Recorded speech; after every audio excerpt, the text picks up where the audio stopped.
Okay, great. So we're back for Sichot Haran, and we're going to finish with Hashem this long Sicha about Rabbi Nachman's very novel perspective when it comes to philosophy and the benefits of it and the drawbacks of it. And Rabbi Nachman has told us so far that in truth, when a person learns things that are divorced from spirituality, it can really distort the way or create barriers for that person in terms of believing.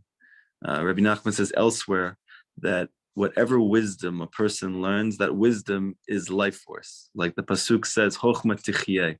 Chochma gives a life to those who possess it. So Rabbi Nachman says, "Daika," specifically, it mamash literally gives life, because Chochma, according to Kabbalah, according to Chassidut, Chochma is the source of life force. It's the source of chiyut. So whatever life force or chiyut you get, that all comes from wisdom. And therefore, whatever wisdom you're learning, that's giving that specific type of life force. So the life force that we're looking for is to bolster and to boost what's called Emuna. It's a state of consciousness that a Jew has, he possesses, that we received from our ancestors, to be able to believe so much in the reality of Hashem, in the reality of the Torah, in the reality of the tzaddikim, in the reality of our true inner self. But we believe in it so much, it's as strong as saying it. And it's not turning off of intelligence, it's not becoming less grounded. It's very grounding. It's a higher consciousness. It's ability to see, like in Shema, with your eyes closed, that when you say Shema Yisrael, Hashem Elokeinu, Hashem Echad, you say that Hashem is one. You close your eyes. Why do you close your eyes? It's not because you're turning off your mind. It's because you're turning on your mind.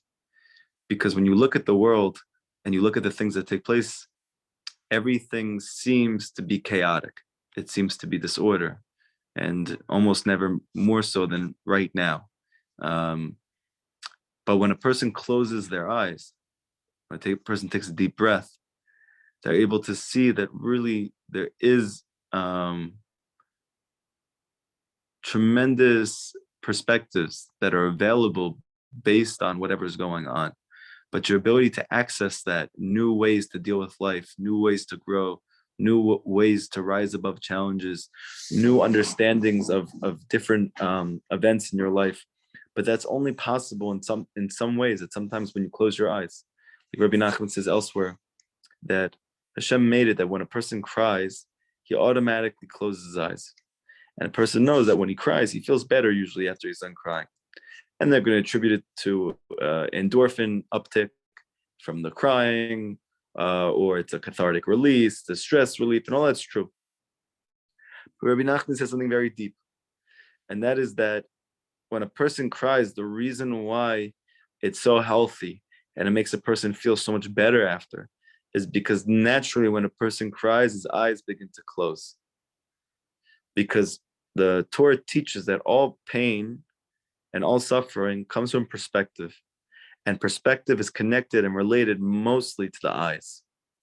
This is hinted to by the fact that the first word in the Torah is Bereshit. Bereshit.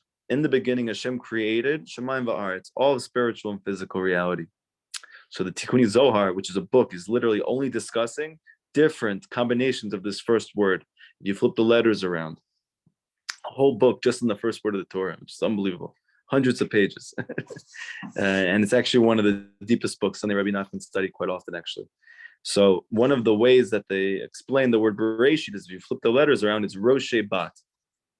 Roshe means the different layers or the heads, different particulars of the eye.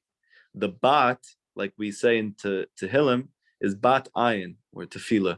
That is the pupil of the eye. When in Hebrew, when you refer to the pupil of the eye, the black spot in the middle, so it's called the bat ayin, the daughter of the eye. And the different layers of the eye, like the iris and the sclera, and whatever these words are, the white, and then the red, and then the actual color of your eye, whether it's blue or it's brown, green or hazel, whatever. So all of those are called Roshe Ayin. They're called the different layers of the eye. So you see that within the first word of the Torah, Roshe Bat, you have all the different aspects of the eye. So if we plug that into the first sentence of the Torah, it says, through the eye, Hashem created Shemayim Va'aretz. So why do we need to know that Hashem created the world through the eyes? So the answer is because our world is created through our eyes. The way that we perceive things is how we experience them. And therefore, the most important thing you can do is adjust your eyes. Like when you go get your glasses, right? Or you get contacts. It's not that something's wrong. You just have to get the right prescription. Once you get the right prescription, everything comes into focus. When you don't have that prescription, everything looks chaotic. Everything looks crazy. The only thing that changes after you go to see the eye doctor is that you have a particular prescription which fits your eye. And now the same exact world, the same exact family, the same exact job, the same exact life, same exact sports, all of it comes into focus, and it's not any more chaotic. It's peaceful, it's sweet, it's exciting. I can take on this challenge now, but it's only because I see clearly. So we see from the Torah that the beginning, and the Zohar speaks about this, Rabbi Nachman speaks a lot about this, the beginning of Bagam, beginning of an error or lacking in the world or within a person's life, it comes from a deficit from the eyes. So that's the concept of wisdom. The eyes are the concept of wisdom. Like it said, when Adam Rishon ate from the tree, it said that his eyes opened. They got big. So Rashi says over there, he's the main commentator of the Torah. What does it mean his eyes got big? It means that he had internalized a new wisdom. So you see very clearly from the very beginning of the Torah, eyes and wisdom are one concept. So now Rabbi Nachman saying that your eyes, your perspective, your wisdom that you learn is the life force for your faith. So let's say, for instance, you're learning about evolutionary theory. So that is going to give birth to the faith of atheism, like it was for me in middle school. But let's say you learn Torah.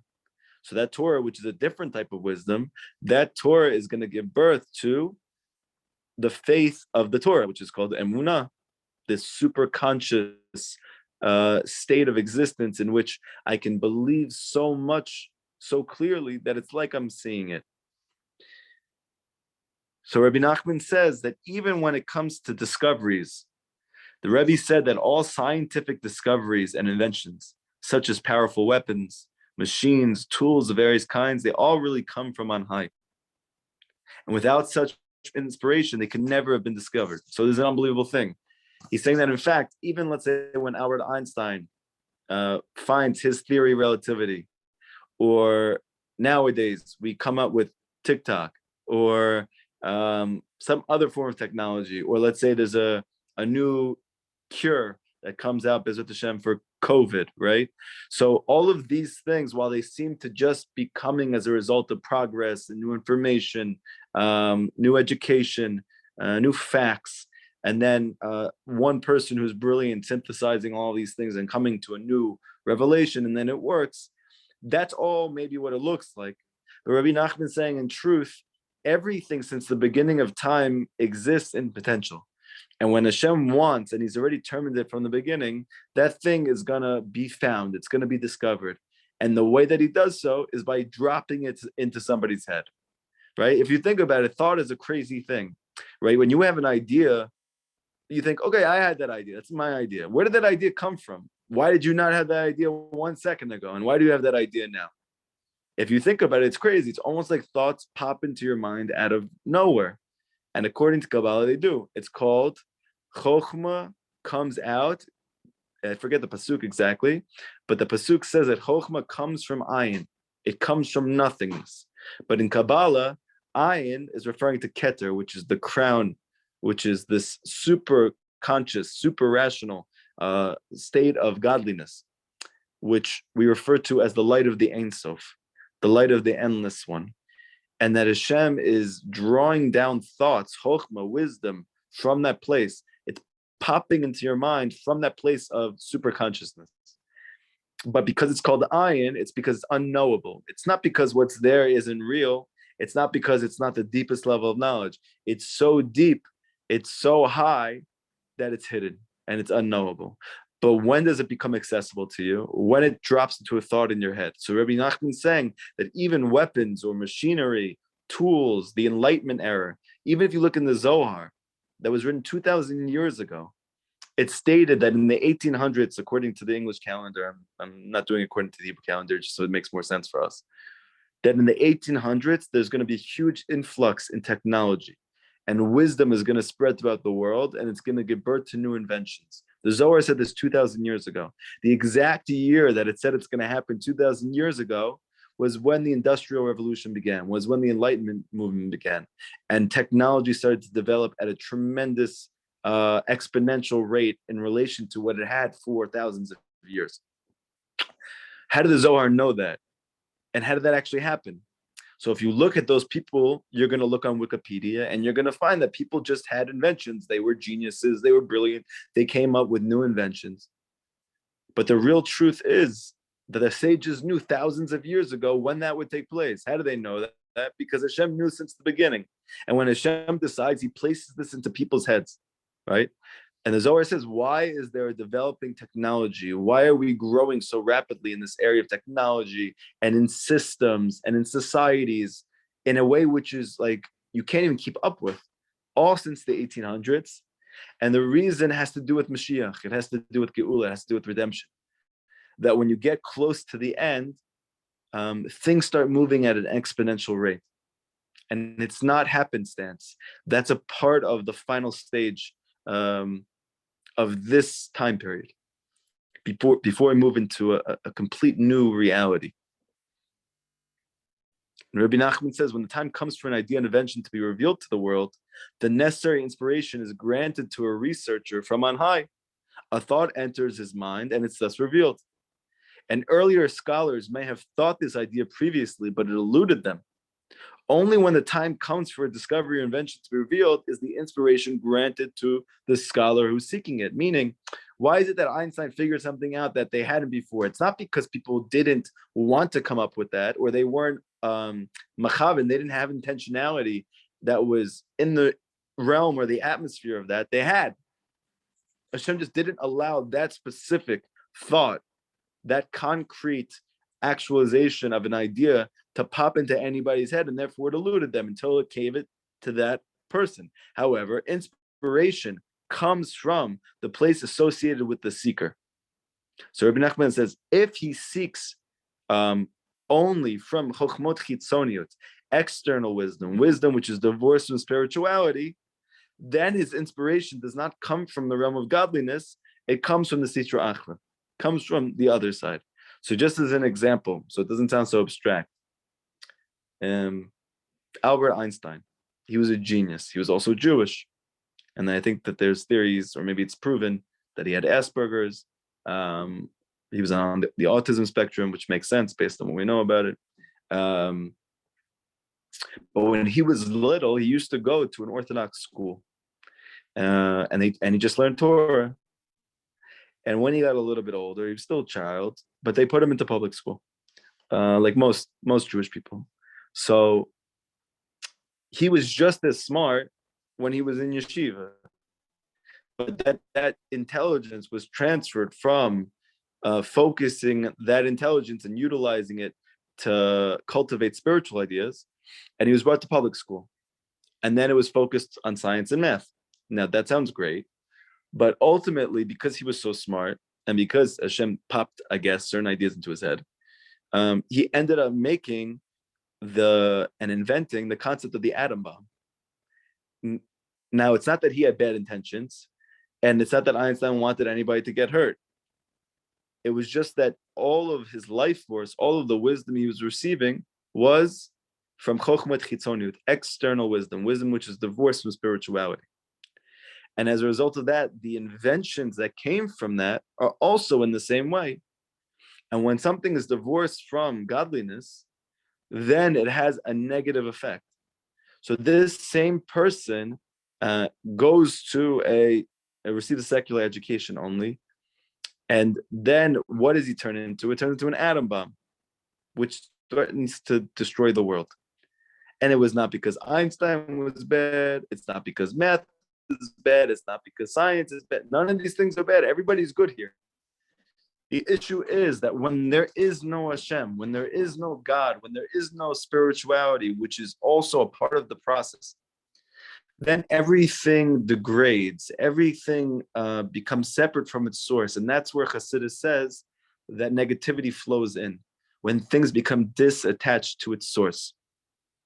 And then you start drawing your ideas from places which are not Kodesh, places which are not Tahor, places which are not godly. And then your best meaning intention could actually lead to something which is very destructive. To beg the comparison, a similar thing occurs when an individual discovers new meanings and ideas when it comes to Kedusha, when it comes to spirituality. Same thing here. He's not saying this is just a secular scientist or doctor comes up with an invention. He's saying also same thing in the religious world, in the spiritual world, in the Torah world. When a rabbi or a sage or a tzaddik comes up with a new idea, an innovative idea, it's the same exact thing. This is something which Hashem plops into his head. He decides that this is the moment he wants to reveal it. Like Rabbi Nachman said, the tikkun klali that he created, right? He got that from Hashem. And he said specifically that since Adam Rishon, since the first man, through Avram Avinu, Yitzchak Avinu, Yaakov Avinu, Moshe Rabbeinu, all the time up until Rabbi Nachman, thousands of years later, Rabbi Nachman says they all were looking for the tikkun klali. They all wanted it. They all were looking for what is a general remedy for a spiritual ailment. And they couldn't find it. And it's not because they didn't try. It's not because they didn't deserve it. It's because there wasn't the time. Rabbi Nachman said that Hashem gave it to him as a gift, right? Rabbi Nachman didn't think he came up with it. He didn't come up with it. Hashem gave it to him, plopped into it. Just like when you come up with an idea, if you really think about it, you have no idea where that idea came from. It comes from I, and it comes from nothingness. Every insight comes from I, each thing emanating from its specific place. Each idea has its own place, and there are thousands and thousands of different levels of this. All discoveries, whether they're spiritual or whether they're secular, they're sent to people from above, to each as is fitting.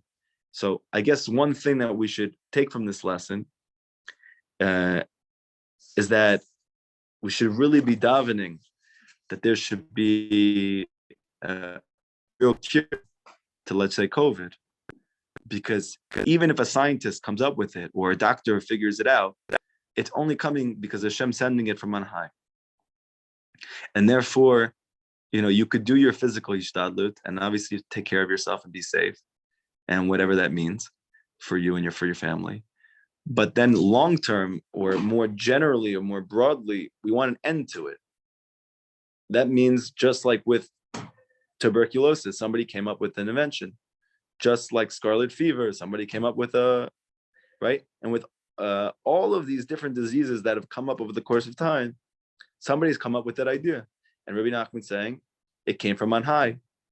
So what do we need to do? We need to really daven every day, besides for ourselves and besides for our families, that COVID should end. And either that Hashem just removes it completely, it just fades away, or that we come up with something that really is mamash a cure, because that's going to come from on high also. Does anybody have any questions? This is the end of the Sichot. Bezrat Hashem, next time we come together, we're going to do another Sichot together, which will be something completely different. But does anybody have any questions from this class?